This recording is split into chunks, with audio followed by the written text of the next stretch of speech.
થઈને આવવું પડ્યું છે। મજબૂર એટલે કઈ રીતનું ખબર કે જે 5-6 બુટલેગરો પોલીસનો ઓથ લઈ અને પોલીસની આજુબાજુ પોલીસ પરિવારને આગળ કરી અને બુટલેગરોને એમના રોજગાર બંધ ના થાય એના માટે પોલીસને આગળ કરી અને આ તંત્રને બદનામ કરવા માટે આપણા અહીંના લોકપ્રિય ધારો કે પૂર્વ ધારાસભ્ય હોય અત્યારે ચાલુ ધારાસભ્યો બધા ધારાસભ્યોને પણ આ મુદ્દે ખરેખર એક ખરાબ બાબત કહેવાય। કારણ કે બધા ધારાસભ્યોને પણ જનપ્રતિનિધિઓ આવું બંધ કરવા ઈચ્છતા હોય પણ જે લોકો બુટલેગરો એમનો ધંધો ચલાવવા માટે કરી અને ખાલી ખોટા પોલીસને ઓફ લઈ અને જિગ્નેશભાઈ મુર્દાબાદ એટલે સાહેબ દલિત સમાજ બહુ મોટો છે આખા બનાસકાંઠામાં અને દલિત સમાજ બધી જ પાર્ટીઓમાં માનતો હોય પણ જિગ્નેશભાઈનું જ્યારે નામ આવે ને ત્યારે લોકોને અહીંયા દુખે છે। કારણ કે કોઈ જનપ્રતિનિધિ જ્યારે ન લડતો હોય ને ત્યારે જિગ્નેશ પેમણી એ પરિવારની પડખે ઊભો રહે છે।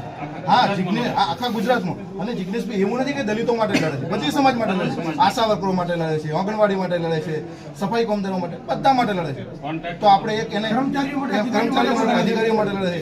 આ જે અમે ગાંધીનગરથી ધારો કે ગાડી નીકળતા નહીં લિફ્ટમેન હોય તો લિફ્ટમેન માટે લડે છે કે ભાઈ તમારો કેટલો પગાર છે, તમને એજન્સી કેટલો આપે છે, તો એમનો પગાર પણ આખા ગુજરાતમાં એમણે આ સર્કિટ હાઉસમાં જે કર્મચારીઓ છે એનો પગાર પણ એમણે લડી વધારાયો છે।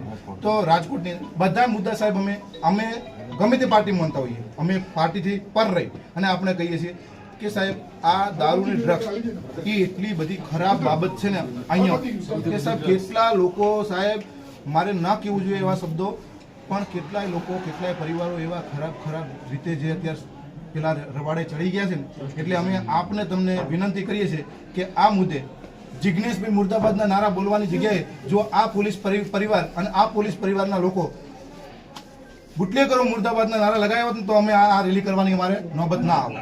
કારણ કે અમને કોઈ એક રાષ્ટ્રીય નેતાને કોઈ મુર્દાબાદ કે સાહેબ કેટલી હદે વાત છે।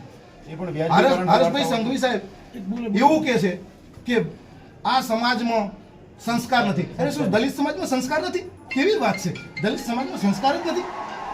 એટલે સાહેબ અમે આપ સાહેબ જોડે અપેક્ષા રાખીએ છીએ કે આવનારા સમયમાં અમારે આવી રેલીઓ લઈ અને આપનો પણ ટાઈમ વેસ્ટ ના કરીએ અમે। કારણ કે અમને તમારો ટાઈમ છે, તમારી જોડે ટાઈમ હશે તો તમે પ્રજાનું કામ કરી શકશો એવું અમે પણ સમજીએ છીએ પણ ના છૂટકે અમારે મજબૂરી હોય છે અને આવવું પડે છે। એટલે આવી મજબૂરી ફરીથી પેદા ન થાય અને પોલીસ તંત્રને દારૂ બંધ થાય એ મુદ્દે ખૂબ આપ રજૂઆત કરીને એક વ્યવસ્થિત કામ થાય એવું કરજો।